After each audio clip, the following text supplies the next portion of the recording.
ನಡಿಮಲ್ಲಿ ಹೋಗೋಣ ಇಬ್ರು. ಹಂಗೇನೆ ನಾನೊಂದಿಷ್ಟು ಸೌದಿ ಕಟ್ಕೊಂತೀನಿ, ನೀನು ಹಂಗೇನೆ ಹೊಲ್ದಾಗೆ ಒಂದಿಷ್ಟು ಸೊಪ್ಪು ಕಟ್ಕೊಂಡು ಬರುವಂತೆ. ಇನ್ನೇನು ಅಮ್ಮವರು ಜಯಕ್ಕ ಅವರು ರೂಮ್ ಒಳಗೆ ಕೂತ್ಕೊಂಡು ಮಾತಾಡ್ತಾ ಇದಾರೆ, ಮಾತಾಡ್ಲಿ ಬಿಡು. ನಾವು ಹೋಗಿ ಹಂಗೆ ಸೌದಿ ತಗೊಂಡು ಹಂಗೆ ನೀನೊಂದಿಷ್ಟು ಸೊಪ್ಪು ಕಿತ್ಕೊಂಬಂತೆ, ನಾನು ಸೌದಿ ಕಟ್ಕೊಂತೀನಿ, ಇಬ್ರು ತಗೊಂಡು ಬರೋಣ ಬಾ. ನಮ್ಮ ಮನೆಗೆ ಒಂದಿಷ್ಟು ನಿಮ್ಮ ಮನೆಗೆ ಒಂದಿಷ್ಟು ಸೊಪ್ಪು ಆಗುತ್ತೆ. ನಾನು ಸಾಯಂಕಾಲಕ್ಕೆ ಸೊಪ್ಪಿನ ಸಾರು ಮಾಡ್ತೀನಿ. ಮಸ್ತಾಗೈತಂತೆ ಸೊಪ್ಪು, ಅಲ್ಲಿ ಸಾವುಕಾರರು ಹೇಳ್ತಾ ಇದ್ರು. ಹೋಗಿ ಕಿತ್ಕೊಂಬರ್ರಿ ಅಂತ ನಮ್ಮ ಯಜಮಾನ್ರು ಹೇಳ್ತಿದ್ರು. ಹೌದಾ, ಸರಿ ಆಯ್ತು, ಹೋಗೋಣ ಬಾ. ನಮ್ಮ ಅಣ್ಣಗಂತೂ ಸ್ವಲ್ಪನೂ ಬುದ್ಧಿನೇ ಇಲ್ಲ. ಯಾರಿಗೆ ಸಹಾಯ ಮಾಡಬೇಕು ಯಾರಿಗೆ ಬಿಡಬೇಕು ಎಂಬುದು ಗೊತ್ತೇ ಆಗಲ್ಲ. ನೈಸಾಗಿ ಮಾತಾಡೋರ್ನೆಲ್ಲನ ಒಳ್ಳೆಯವರು ಅಂತ ತಿಳ್ಕೊಂಡ್ಬಿಡ್ತಾನೆ. ಅವ್ನಿಗೆ ಇವಾಗ ಗೊತ್ತಾಗಲ್ಲ, ಮುಂದೆ ಗೊತ್ತಾಗುತ್ತೆ. ನಾನು ಯಾಕೆ ಹೇಳ್ತಿದ್ದೆ ಈ ಮಾತಾ ಅಂತಾನ. ನೇತ್ರ ನೇತ್ರ, ಯಾಕೆ ಏನಾಯ್ತು? ಯಾಕೆ ನಿಮ್ಮ ಅಣ್ಣ ನಂಗೆ ಬೈಕೊಂಬತ್ತಾ ಇದ್ದಿ? ಏನ್ ಮಾಡಿದ್ರು ಅವರು? ಏನ್ ಮಾಡೋದ್ನ? ಅವನು ದಡ್ಡನೋ ಬುದ್ಧಿವಂತನೋ ಅಂತಾನ ನನಗೆ ಅನುಮಾನ ಬರಕ್ಕೆ ಶುರುವಾಗುತ್ತೆ. ಯಾಕೆ ಏನಾಯ್ತು ನೇತ್ರ? ಏನ್ ಮಾಡಿದ್ರು ಅವರು? ಯಾಕೆ ಹಿಂಗ ಆಡ್ತಾ ಇದ್ಯಾ? ಅಂತದ್ದೇನ್ ಮಾಡಿದ್ರು? ಅಲ್ಲ, ನಿನ್ ಗಂಡನ ಬಗ್ಗೆ ನಿನಗೆ ಗೊತ್ತಿಲ್ವಾ? ಹೇಳು, ಎಲ್ಲಿಗೆ ಹೋಗ್ತಾರೆ, ಏನ್ ಮಾಡ್ತಾನೆ ಅವನು ಅಂತಾನ ತಿಳ್ಕೋಬೇಕು. ಏನು ಗೊತ್ತಿಲ್ವಾ ನಿನ್ಗೆ? ನಿನ್ ಗಂಡ ಇವತ್ತು ಎಲ್ಲೋಗಿದ್ದ ಅಂತಾನ? ಎಲ್ಲೋಗಿದ್ರು ಅವರು? ನನಗೇನು ಗೊತ್ತಿಲ್ವಲ್ಲ, ಏನ್ ಹೇಳ್ತಾ ಇದ್ಯಾ ನೇತ್ರ? ನಿನ್ನಂತ ದಡ್ಡಿನ ಕಟ್ಕೊಂಡ್ಮೇಲೆ ಇನ್ನೇನು ಅವನು ಸರ್ ಬಂದರ ಜೊತೆಗೆ ಹೋಗ್ತಾನೆ. ನಿನಗೇನು ಗೊತ್ತಾಗಲ್ಲ, ದಡ್ಡ ಮುಂಡೆ. ನೀನ್ ಸುಮ್ಮನೆ ಇರೋದು ವೇಸ್ಟ್. ಗಂಡಿಗೆ ಗಂಡ ಏನ್ ಮಾಡ್ತಾನೆ, ಯಾರ ಜೊತೆಗೆ ಹೋಗ್ತಾನೆ ಅಂತ ತಿಳ್ಕೋಬೇಕು. ನಿನಗೇನ್ ಗೊತ್ತಿರುತ್ತೆ? ನಿನಗೆ ಹೇಳಿನೂ ಏನು ಪ್ರಯತ್ನ ಇಲ್ಲ, ಹೋಗು ಸುಮ್ಮನೆ. ಅಯ್ಯೋ ಚಿಕ್ಕಮ್ಮರೇ, ಅದ್ ಏನ್ ಮಾಡಿದ್ರು ಚಿಕ್ಕ ಸಾವುಕಾರರು ಅಂತ ಹೇಳಿದ್ರೆ ತಾನೇ ಮಲ್ಲಿಗೆ ಗೊತ್ತಾಗೋದು. ಏನ್ ಮಾಡಿದ್ರು ಅಂತ ಹೇಳ್ರಿ, ಸ್ವಲ್ಪ ಸಿಟ್ಟ ಕಮ್ಮಿ ಮಾಡ್ಕೊಂಡು.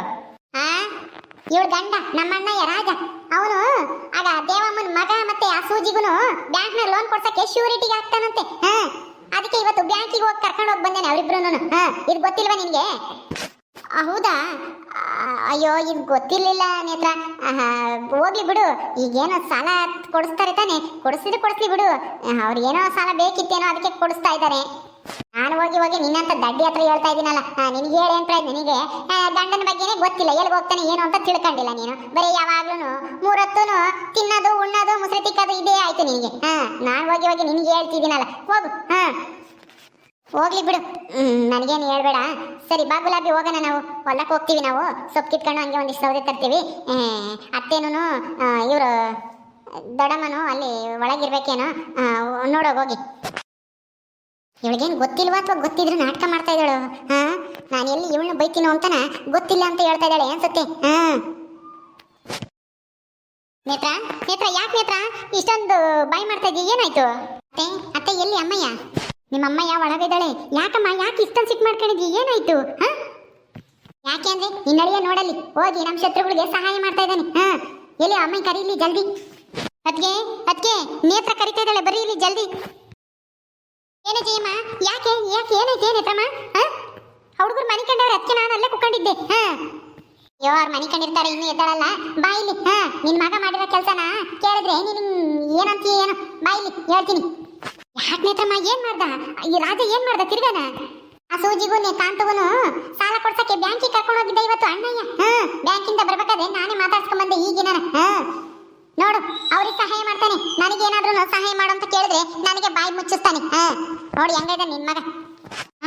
ಸೂಜಿಗೂ ಕಾಂತಗುನು ಸಾಲ ಕೊಡ್ಸಕ್ಕೆ ಇವನ್ ಬ್ಯಾಂಕಿಗೆ ಕರ್ಕೊಂಡು ಹೋಗ್ಯಾನ ಅವರಿಬ್ರು. ಯಾಕಂತೆ, ಯಾಕೆ ಸಾಲ ತಂತಾ ಇದಾರೆ? ಅದೇ ಕಣತ್ತೆ, ಉಪ್ಪಿನಕಾಯ ಮಾಡ್ತೀನಿ ಅಂತ ಹೇಳ್ತಿಲ್ಲಲ್ಲ ಸೂಜಿ, ಅದಕ್ಕೆ ದುಡ್ಡಿಲ್ವಂತೆ. ಪಾತ್ರೆ ಸಾಮಾನು ಏನೇನು ಬೇಕಲ್ಲ, ಐಟಮ್ ಎಲ್ಲ, ಪ್ಯಾಕೆಟು ಬಾಟ್ಲಿ, ಅದಕ್ಕೆ ಜಾಗ ಶೆಡ್ ಹಾಕಕ್ ದುಡ್ಡು ಅದೆಲ್ಲ ಇರ್ಬೇಕಲ್ಲ. ಈ ಮಣ್ಣಿನ ಮದುವೆ ಆಗಿದ್ದಾರೆ, ಅಪ್ಪ ಇಂತ ದುಡ್ಡು ಇಸ್ಕೊಂಡು ಈಗ ಅಪ್ಪ ಎಲ್ಲ ಇಲ್ಲ ಅಂತ ಏನೋ ದುಡ್ಡ. ಅದಕ್ಕೆ ಇವಾಗ ಸಾಲ ಮಾಡಿ ಉಪ್ಪಿನಕಾಯಿ ವ್ಯಾಪಾರ ಶುರು ಮಾಡ್ಬೇಕು ಅಂತ ನಿರ್ಧಾರ ಮಾಡ್ಯಾವ್ರಿ ಆ ಸೂಜಿನೂ ಕಾಂತಾನು. ಆ ಸೂಜಿಗೆ ನೋಡಿ ಏಟ ದುರಾಸೆ ಐತಿ. ಮಣ್ಣಿನ ಮದುವೆ ಆಗಿದ್ದಾಳೆ, ಸುಮ್ಮನೆ ಬಾಯಿ ಮುಚ್ಕೊಂಡು ಕೂಲಿನ ಪಾಲಿನ ಮೋಕೊಂಡಿರೋದ್ ಬಿಟ್ಟು ಉಪ್ಪಿನಕಾಯಿ ಮಾಡ್ತಾಳಂತ ಇಲ್ಲೂನು. ಅಲ್ಲ, ಅಲ್ಲೇನೋ ಚೆನ್ನಾಗಿ ಆಗ್ತಿತ್ತು, ಅದೇ ತರ ಇಲ್ಲೂ ಆಗ್ಬೇಕಲ್ಲ. ಉಪ್ಪಿನಕಾಯಿ ವ್ಯಾಪಾರ ಶುರು ಮಾಡ್ಲಿ, ಬರೀ ಲಾಸ್ ಆಗಿ ಆ ಸಾಲ ಇನ್ನು ಜಾಸ್ತಿ ಆಗುತ್ತೆ. ಹೌದೇ ನಮ್ ನೇತ್ರಮ್ಮ, ಉಪ್ಪಿನಕಾಯಿನ ಇಲ್ಲೇ ಮಾಡ್ತಾಳಂತ ಸಾಲ ಮಾಡಿ ಆ ಸೂಜಿ. ಕಣಮ್ಮ, ಅದಕ್ಕೆ ನಿನ್ನ ಮಗನ್ ಸಪೋರ್ಟ್ ಬೇರೆ. ನೋಡು ಹೆಂಗಿದ್ದಾನೆ, ಮನೆಗ್ ಮಾರಿ ಪರಾರಿಗೆ ಉಪ್ಕಾರಿ. ಈ ರಾಜನ್ಗೆ ಒಂದೀಟು ಬುದ್ಧಿನೇ ಇಲ್ಲ ಹೇಳು. ಅಲ್ಲ, ಹೋಗಿ ಆ ಊರಿಗೆ ಸಹಾಯ ಮಾಡ್ತಾನಲ್ಲ. ನಾಳೆ ದಿವಸ ಬರ್ತಾರೆ, ಆಸ್ತಿ ಕೊಡು ಅಂತಾನ, ಅವಾಗ್ಲೂ ಕೊಟ್ಟು ಬಿಡ್ತಾನೇನಪ್ಪ ಅವನು. ಅಂತಾನೆ ಕಣತೆ ಅವನು ಅಣ್ಣಯ್ಯ ಅಂತಾನೇನೆ. ಒಳ್ಳೆಯವನ ಆಗ್ತೀನಿ ಅಂತ ಹೇಳಿ ಎಲ್ಲ ಮನೆ ಮಠನೂ ಅವ್ರು ಕೊಟ್ಟು ಆ ತಿರುಪ್ತಿಗೆ ಹೆಚ್ಚೊಂದು ಬಿಡ್ಕೊಂಡು ಹೋದ್ರು ಹೋಗ್ತಾನೆ ನಮ್ಮ ಅಣ್ಣಯ್ಯ ಅಂತ ನನ್ನ ಮಗ. ಮದ್ವಿಗನು ಮುಂಚೆಲೆ ಇದ್ದವನು ಇವಾಗಿಲ್ಲ, ಅವನು ಬದಲಾಗ್ಬಿಟ್ಟೇನೆ ಪೂರ್ತಿ. ನಾ ಬದಲಾಯಿಸ್ಬಿಟ್ಟಾಳ ಮಲ್ಲಿ ಅಂಬಳು. ಮದ್ವೆ ಮುಂಚೆ ಹೆಂಗಿದ್ದ, ಯಾರಿಗೂ ನೀವು ₹1 ಕೊಡ್ತಿರ್ಲಿಲ್ಲ. ಹೆಂಗಿದ್ದ ಒಳ್ಳೆ. ನಮ್ಮಲ್ಲಿ ಅಂಬಣ್ಣ ಮದುವೆ ಆಗಿದ್ದು ಪೂರ್ತಿ ಬದಲಾಗ್ಬಿಟ್ಟ. ಮನೆಯವ್ರನ್ನ ಎಲ್ಲನ ಕಡೆಗಣಿಸ್ಕೊಂಡು ಹೊರಗಳನ್ನೆಲ್ಲರನ್ನು ಪ್ರೀತಿಸ್ತಾನೆ. ಹಂಗಾಗ್ಬಿಟ್ಟೈತಿ ಈಗ. ಹೋಗ್ಲಿ ಬಿಡು. ಈಗ ಅಲ್ಲ ಸಾಲ ತಗೊಂಡು ಉಪ್ಪಿನಕಾಯಿ ಮಾಡ್ತಾರಂತ ಅವರು. ವ್ಯಾಪಾರ ಆಗುತ್ತಾ? ಮತ್ತೆ ಅಯ್ಯೋ ಆ ಸೂಜಿ ಚೆನ್ನಾಗಿ ಮಾಡ್ತಾಳೆ ಉಪ್ಪಿನಕಾಯಿನ. ಅಲ್ಲೂ ಅಷ್ಟೇನೆ ಅವಳೇ ಮಾಡ್ತಿದ್ದಿದ್ದು. ನಾನೇನಂದ್ರೆ ಜೊತೆಗೆ ಎಲ್ಲಾನ ಪ್ಯಾಕ್ ಮಾಡೋದು, ಜೊತೆಗೆ ವ್ಯಾಪಾರ ಮಾಡಕ್ಕೆ ತಗೊಂಡೋಗಿ ಎಲ್ಲ ಒತ್ಕೊಂಡು ಮಾರೋದು, ಅಂಗಡಿಗೆಲ್ಲ ಕೊಡೋದು, ದುಡ್ಡೆಲ್ಲ ಇಸ್ಕೊಂಬೋದು, ಅದೆಲ್ಲ ಮಾಡ್ತಿದ್ದೆ ನಾನು. ನನಗೇನು ಅಷ್ಟು ಚೆನ್ನಾಗಿ ಮಾಡಕ್ಕೆ ಗೊತ್ತಿಲ್ಲ. ಅವಳು ಉಪ್ಪಿನಕಾಯಿ ಚೆನ್ನಾಗಿ ಮಾಡ್ತಾಳೆ. ಇಲ್ಲೂ ಉಪ್ಪಿನಕಾಯಿ ವ್ಯಾಪಾರ ಚೆನ್ನಾಗಿ ಆದರೂ ಆಗ್ಬೋದು, ಹೇಳಕ್ಕಾಗಲ್ಲ. ಅವಳದ್ದೇನಾದ್ರೂ ಉಪ್ಪಿನಕಾಯಿ ಚೆನ್ನಾಗಾದ್ರೆ ಆ ದೇವಮ್ಮರು ಇನ್ನೊಮ್ಮೆ ಯಾಕೆ ಹೋಗ್ತಾರೆ? ಅಯ್ಯಯ್ಯೋ ಹಂಗೆ ಮಾತ್ರ ಆಗಬಾರ್ದು. ಏನಾದರೂ ಮಾಡಿ ಉಪ್ಪಿನಕಾಯಿ ವ್ಯಾಪಾರ ಇಲ್ಲಿ ಶುರು ಆಗಬಾರ್ದು. ಹಂಗೇನಾದ್ರೂ ಮಾಡಬೇಕು. ಅದಕ್ಕೇನೋ ಜಾಗ ಬೇಕಂತೆ.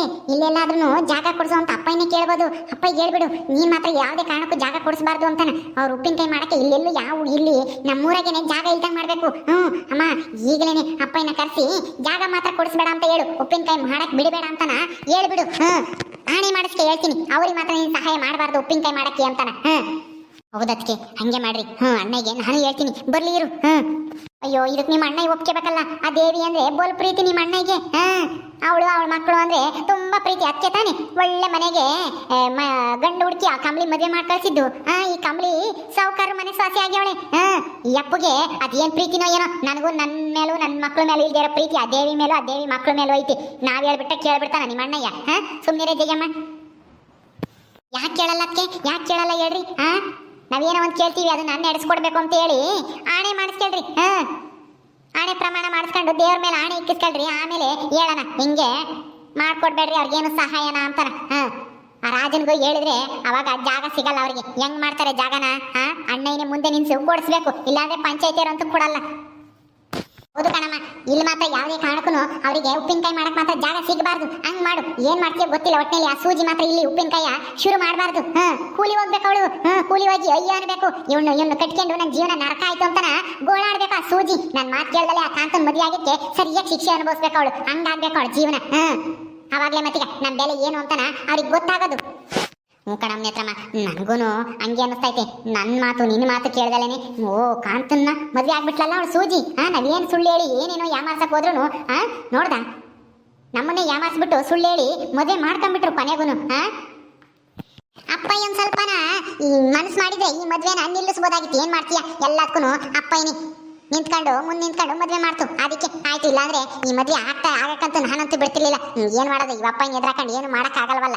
ಅದಕ್ಕೆ ಸುಮ್ಮನೆ ಆಗ್ಬಿಟ್ಟೆ ಅತ್ತ ಅಷ್ಟೇನೆ. ಬಿಡು ಹೋಗ್ಲಿ. ಈಗ ಜಾಗ ಸಿಗ್ದಂಗೆ ಮಾಡುವ ಅಷ್ಟೇನೆ. ಉಪ್ಪಿನಕಾಯಿ ವ್ಯಾಪಾರ ಮಾತ್ರ ಶುರು ಮಾಡಬಾರ್ದು ಅವ್ರು ಇಲ್ಲಿ. ಉಪ್ಪಿನಕಾಯಿ ವ್ಯಾಪಾರ ಮಾಡಿ ಲಾಭ ಏನಾದ್ರು ಬಂತು ಅಂದ್ರೆ ಅವ್ರನ್ನ ಇನ್ನೂ ಹಿಡಿಯಕ್ಕಾಗಲ್ಲ. ಈಗಲೇ ಕೂಲಿ ಮಾಡ್ಕೊಂಡು ತಿನ್ಬೇಕಾದ್ರೇನೆ ಅವ್ರನ್ನ ಹಿಡಿಯಕ್ಕಾಗಲ್ಲ, ದೌಲತ್ ಮಾಡ್ತಾರೆ. ಇನ್ನ ಉಪ್ಪಿನಕಾಯಿ ವ್ಯಾಪಾರ ಶುರು ಮಾಡಿ ಚೆನ್ನಾಗಾದ್ರೆ ಹಿಡಿಯಾರು ಯಾರು? ನಮ್ ಸೂಜಿ ಅಂತ ಇನ್ನೂ ಯಾಕೆ ಹೋಗ್ತಾಳೆ? ಸರಿ ಆಯ್ತು ಬಿಡಮ್ಮ ನೇತ್ರಮ್ಮ, ನಾನಿದ್ದೀನಲ್ಲ, ಹೆಂಗಾದ್ರೂ ಮಾಡಿ ಅವರಿಗೆ ಜಾಗ ಸಿಗ್ದಂಗೆ ಮಾಡ್ತೀನಿ. ಹೋಗು, ಹುಡುಗರು ಎದ್ವೋ ಏನೋ ನೋಡಕ್ ಹೋಗಿ ನೀನು. ಸರಿ ಆಯ್ತಮ್ಮ. ಹೊತ್ತಿಗೆ ಅಣ್ಣ ಬರ್ಲಿ ಹೇಳ್ಬಿಟ್ಟು ನಾನು ಹೋಗ್ಬೇಕು ಊರಿಗೆ. ಬಂದಾಲೇನೆ ಈ 2 ದಿವಸ ಆತಿ. ಇವತ್ತಿಗೆ ತಿರ್ಗಾ ಅಲ್ಲಿ ಹೋಗ್ಬೇಕು. ಏನು ಕೆಲಸ ಐತೆ, ಯಾಕಷ್ಟು ದಿನ ಇದ್ದೆ ಅಂತ ಹೇಳ್ತೈತೆ ಅಯ್ಯಪ್ಪ. ಜಲ್ದಿ ಬಂತೀನಿ ಅಂತ ಹೇಳಿ ಬಂದಿದ್ದೆ. ಅಣ್ಣ ಎಷ್ಟೊತ್ತಿಗೆ ಬರ್ತಾನೋ ಏನೋ. ನಿಮ್ಮ ಅಣ್ಣ ಇವಾಗ ಬರ್ತಾನೆ, ಸುಮ್ಮನಿರು ಹೋಗಿವಂತೆ. ಊಟ ಮಾಡ್ಕೊಂಡು ಆಮೇಲೆ. ಸರಿ ಆಯ್ತಕ್ಕೆ ಕೂತ್ಕೊಳ್ರಿ, ಕಾಲು ನೋಯ್ತವೆ, ಲೋಟಕ್ಕಂತ ನಿಂತ್ಕೊಂಬಣ.